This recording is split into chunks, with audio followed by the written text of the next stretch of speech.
Très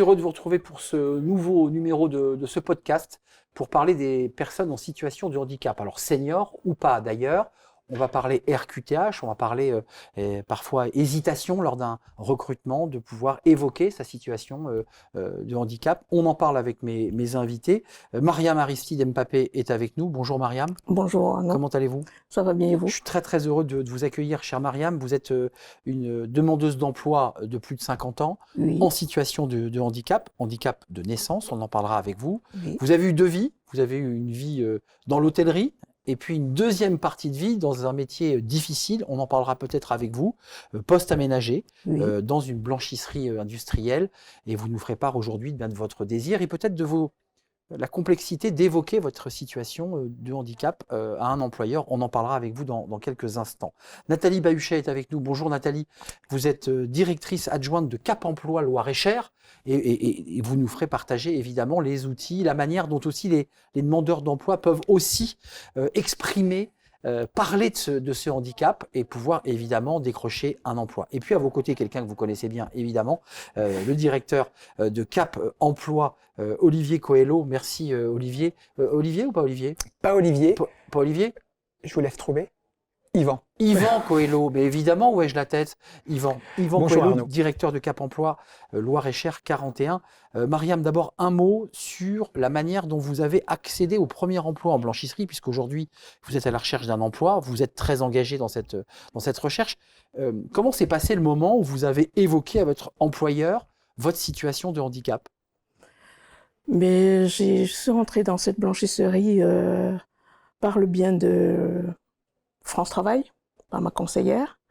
Et quand j'ai eu un entretien, j'ai plus présenté mes capacités, mon savoir-faire, ce que je peux faire. Et mes handicaps sont arrivés après, parce que mes handicaps ne m'empêchent pas de travailler. Qu'on me donne l'occasion de travailler, qu'on me donne cette chance, et que mon poste est aménagé, ben je fonce. Puis voilà.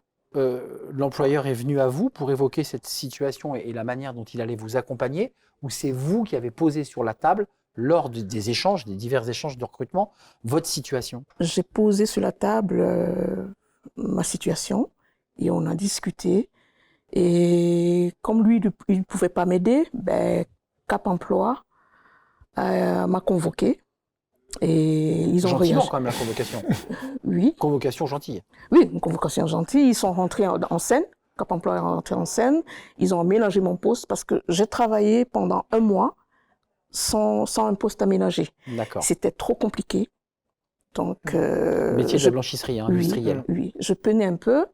Donc, je suis allée voir ma conseillère. Elle m'a dit non, c'est Cap Emploi qui va essayer de t'aider. Donc, j'ai pris le rendez-vous avec Cap Emploi, qui sont venus dans les lieux. Ils ont visité mon poste. Et 3 semaines après, mon poste a été aménagé par Cap Emploi. Ça, c'est intéressant, Yvan, Nathalie. On voit bien l'action que l'institution Cap Emploi mène. On vous envoie, vous gérez ce dossier pour revenir au cas concret de Mariam. C'est ça. C'est-à-dire que vous, votre mission, c'est d'aller voir l'employeur et de travailler avec lui sur l'aménagement du poste. Yvan, Nathalie, qui veut répondre ? Oui, juste en amont, on voit à travers le témoignage de Mariam tout le processus. Mariam a parlé de ses compétences, elle était à l'aise avec… Les compétences d'abord. Elle était à l'aise avec l'offre d'emploi, le descriptif du poste, à l'aise aussi avec son handicap, de pouvoir en parler avec confiance et de montrer qu'elle a des capacités professionnelles et rassurer l'employeur sur son employabilité. Et ensuite, on aborde le handicap et on aborde les compensations qui sont possibles, qui sont aussi là pour rassurer l'employeur. Mais c'est important ce que vous dites parce que l'employeur doit être rassuré. Oui. Parce que parfois, on peut le dire, il est dans une situation parfois d'embarras. C'est ça. Comment je fais ? Comment je peux organiser le poste ? Est-ce que je peux vraiment maintenir ce collaborateur sur site ? C'est toutes les questions que se pose l'employeur. Vous êtes d'accord, Yvan ? Complètement. Et dans ce parcours, ce qui est intéressant, c'est qu'on voit que le processus aujourd'hui, il est fluide. Marianne est accompagnée par France Travail. France Travail, donc, fait la mise en relation, contrat de travail, un besoin d'appui ponctuel sur de l'aménagement de poste. Tout de suite, nous, on est sollicités et on a pu intervenir dans des délais assez raisonnables pour que, dans l'intérêt de sécuriser le poste tout au long globalement de la carrière. Alors, revenons sur un sujet important dans ce podcast et qui a une vertu pédagogique pour ceux qui nous écouteront. C'est à quel moment, et là le conseil de Cap Emploi est très important, à quel moment un demandeur d'emploi, senior ou pas d'ailleurs, met en avant, exprime sa situation de handicap. Parce qu'il y a souvent une gêne, une pudeur, une difficulté en pensant qu'on va être discriminé et qu'on ne sera pas embauché parce qu'on est en situation de handicap. Nathalie. Alors moi, j'aimerais revenir pour expliquer sur le parcours d'un demandeur d'emploi qui, du jour au lendemain, se retrouve licencié pour inaptitude et se retrouve à porter cette reconnaissance travailleur handicapé. RQTH, comme on l'appelle. Voilà, reconnaissance en qualité de travailleur handicapé. Il y a d'abord un problème, tout un process de deuil à faire par rapport à son ancien métier et de se projeter dans un nouveau métier. En situation de handicap. En situation de handicap. Ce qui est psychologiquement très différent. Je rajoute, oui, parce que le deuil, quand on a été... C'est fort ce que vous dites là, le mot deuil. C'est les termes, quand on est infirmier, infirmière, quand on est couvreur, c'est pas des métiers qu'on a choisis par hasard. Non. Donc c'est très compliqué de se dire à un moment donné, je ne peux plus le faire. Et je rajouterai, Nathalie, il y a le deuil du métier, mais il y a aussi le deuil, ce qu'on va appeler de son ancien corps. Bien sûr. Avant, je pouvais rester debout. Je suis plus comme avant. Je suis plus comme avant, et c'est pas toujours simple de l'accepter. Donc il y a tout ce travail d'accompagnement à sur faire. La confiance, hein, sur la confiance. Reprendre confiance en soi, se reconfronter au monde du travail pour arriver à se reprojeter professionnellement. Donc ça passe par des périodes effectivement d'immersion et de pouvoir trouver un emploi adapté à ses nouvelles capacités, on va dire. Donc se réarmer, reprendre confiance et oser.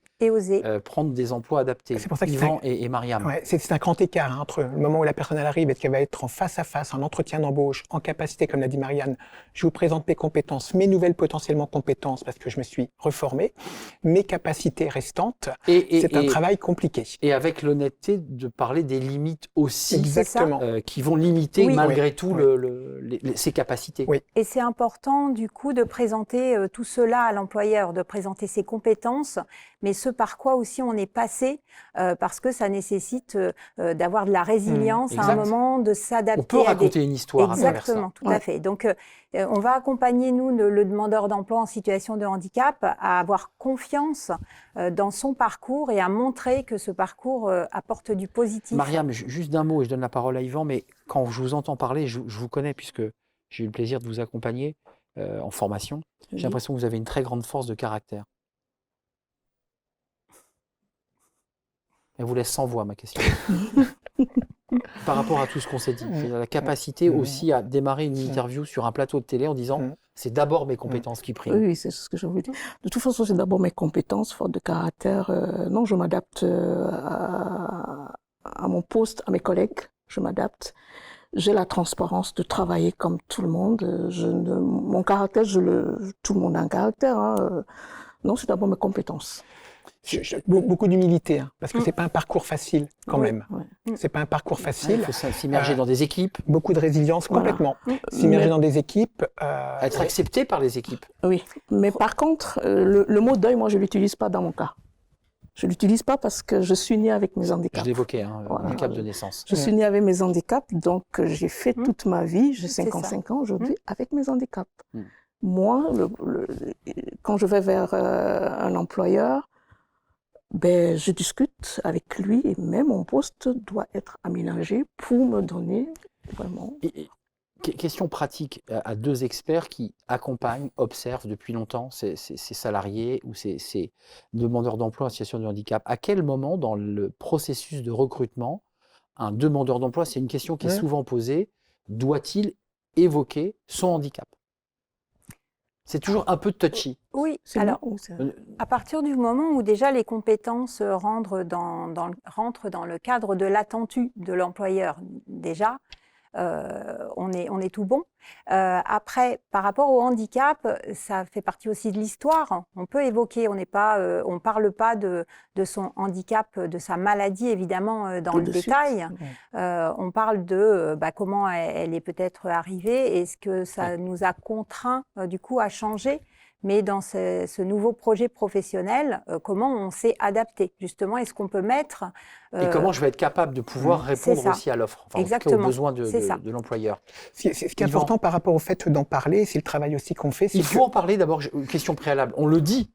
Il n'y a pas l'obligation d'en parler. Et oui, c'est pour ça que… Ce qui est important, c'est qu'après, c'est d'amener la personne à avoir une certaine autonomie pour se rendre compte si derrière, il y aura besoin d'aménagement, de compensation ou pas. Je suis dyslexique, j'ai un problème de lecture sévère, j'intègre une entreprise où globalement, je vais pas être amené à lire, c'est pas mon quotidien. Est-ce que j'en parle? On pourrait respecter le fait de dire, bah non, j'ai pas besoin d'en parler. Okay. Mais néanmoins, s'il va y avoir à un moment donné un besoin de compensation, c'est très important d'en parler parce que c'est déjà développer une relation de confiance avec l'employeur. Si on n'en parle pas, il y a la visite médicale du service de santé qui pourra faire un avis déjà avec des… L'employeur peut se sentir un peu trahi, il aurait pu m'en parler.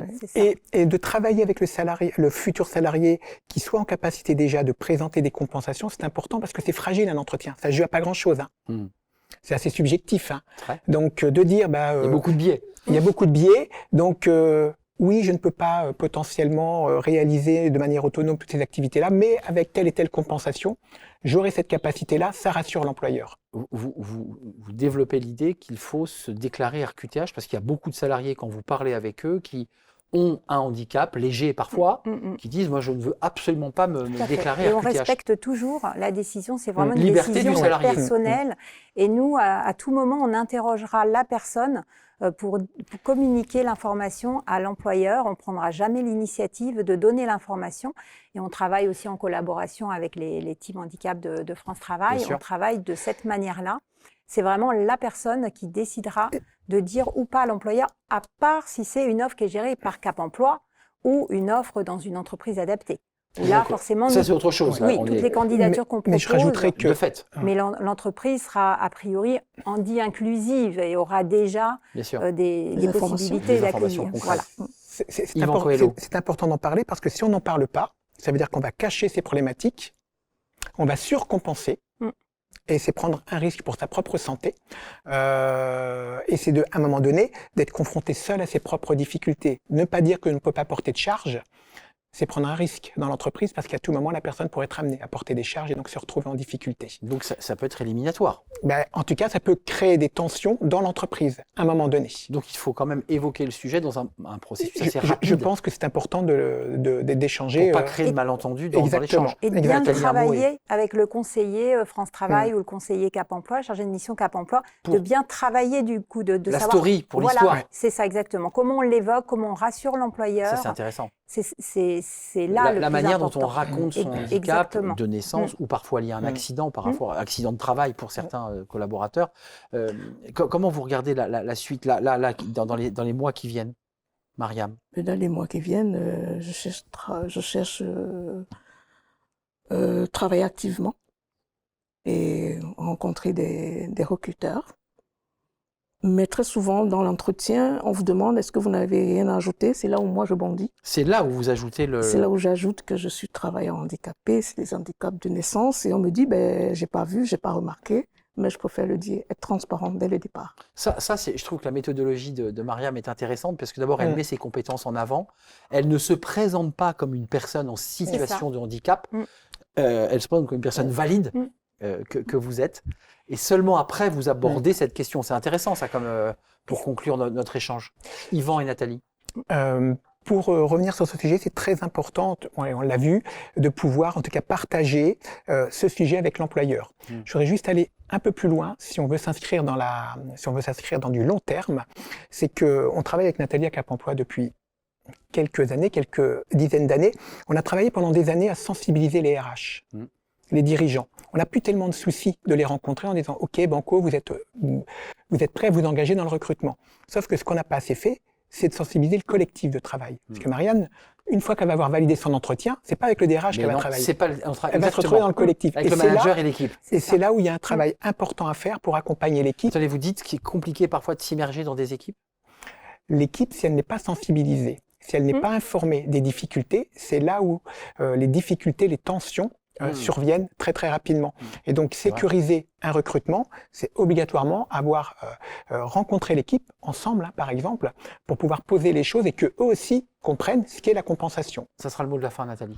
Ce que je voulais ajouter, c'est qu'on conseille aussi aux demandeurs d'emploi de nous interroger avant un entretien, de savoir si on connaît l'entreprise, parce Exact. que si c'est une entreprise en dit accueillante, C'est vrai. eh bien là, ce sera On beaucoup dit pas plus la chose facile. pareille. Mais bien sûr.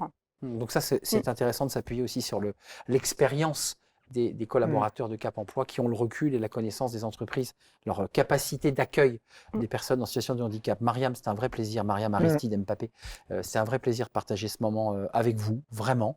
Bon vent, et puis j'espère que tout va bien se passer évidemment dans les mois qui viennent parce que vous êtes pugnace et puis vous avez des compétences, donc il n'y a aucune raison que ça se passe mal. Merci Arnaud. Merci beaucoup, merci, Merci, Mariam, Arnaud. merci à vous Nathalie Bahuchet, directrice adjointe Cap Emploi Loire-et-Cher, et merci à Yvan Coelho, le directeur de Cap Emploi Loire-et-Cher. Merci à vous trois pour cet éclairage pédagogique à travers ce podcast. Merci à vous.